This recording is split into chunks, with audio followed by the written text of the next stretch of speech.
buenas noches. Actually, my name is Consuelo Juanita Jiménez Barron Lloyd de la Casa de Samarrippa. But that's the Clip Note version. Mi abuelita siempre tenía dichos listos para cualquier ocasión. My grandmother always had a saying, a proverb, or wisdom to share with us for any occasion, good or bad. And she had them all up here. Anytime she could let one go, well, that didn't sound right, release one to set forth so we could learn.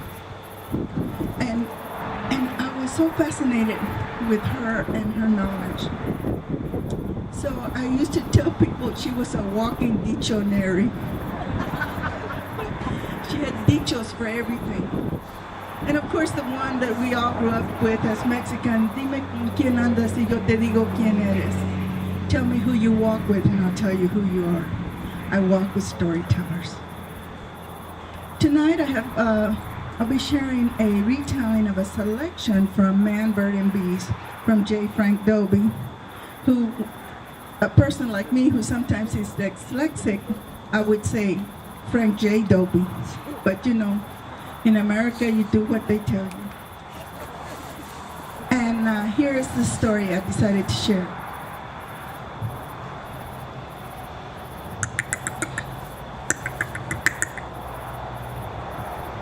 Pájaro, pájaro carpintero, pájaro trabajador. Yo no te pido dinero, solo te pido perdón. This is a little rhyme that some Mexican children share when they see or hear a woodpecker. And this is why.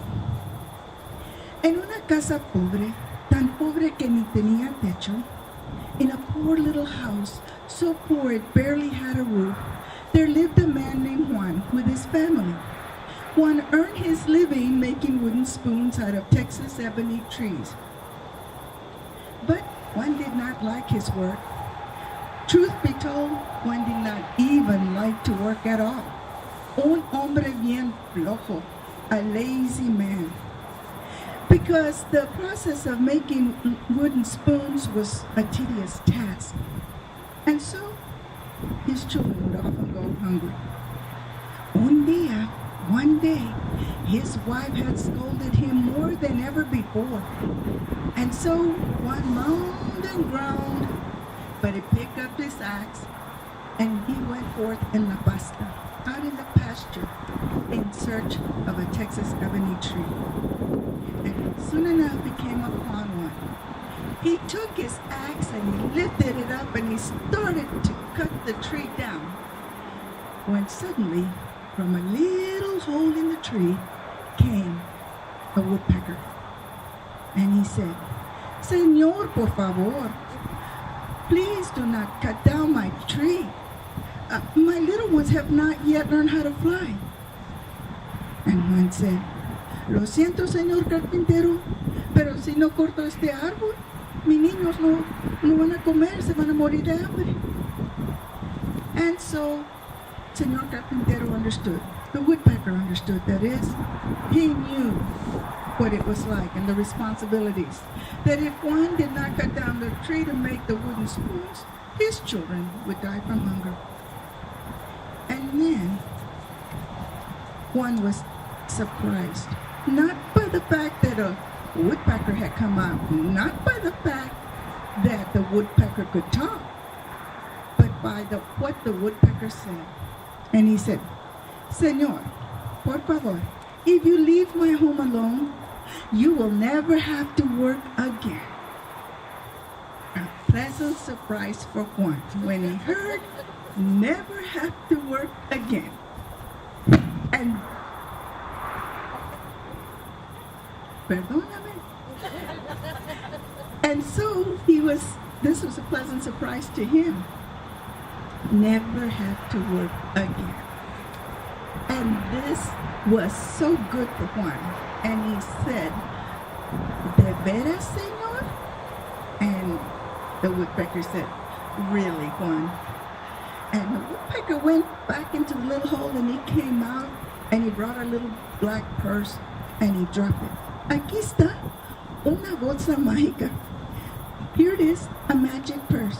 You take the little purse and you put it in your hand and you say, "Do your duty, little purse." Now, I had to explain to the kids today that that meant your job, not something else. Okay? So, at that point, that little purse just started filling up with gold coins. And old Juan danced with joy. He had not even moved this fast, not even when he was courting his wife. And so Juan was so happy. And he went to town and he decided, I better leave the place the purse in a safe place. So he stopped by an inn where there was an old woman there, and he went in and he said, "Señora, por favor, would you keep this purse for me?" "Oh yes, it looks dirty, but it's a wonderful purse.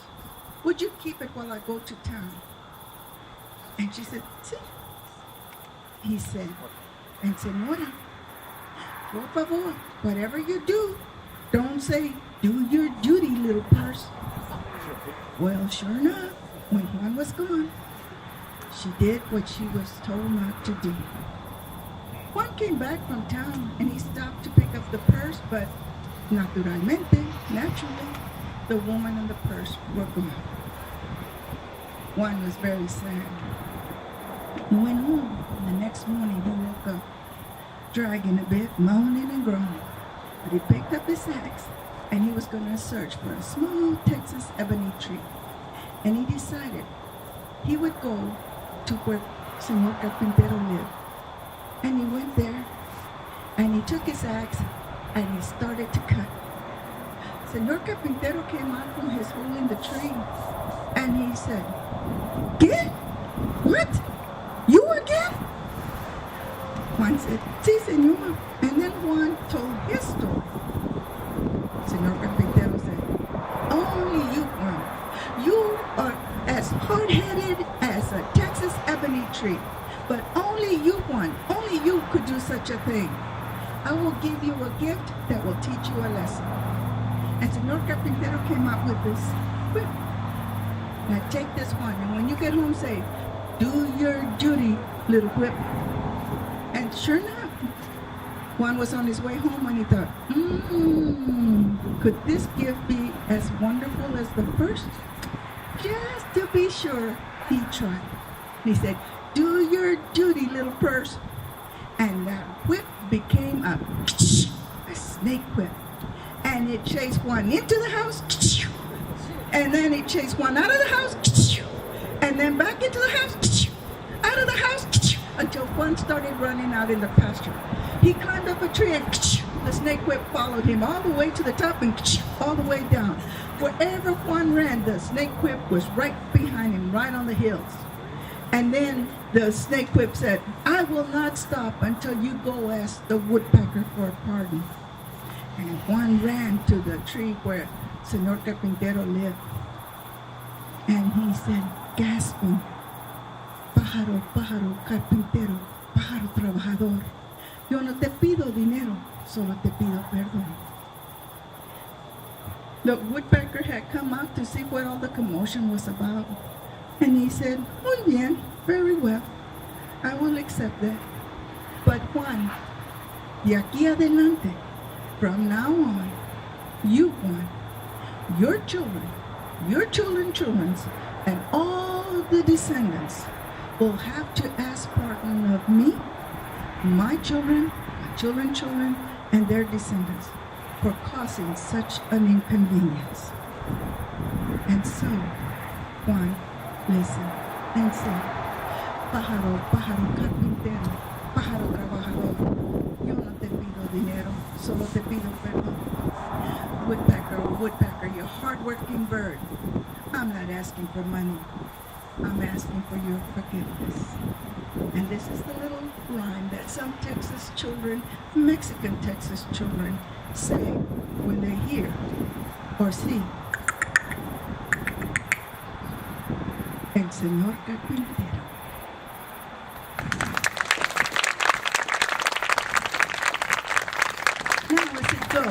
Today, I was out in Skidmore, and I took a call real quick, and a bird flew by, a yellow bird. It was a warbler, a yellow warbler.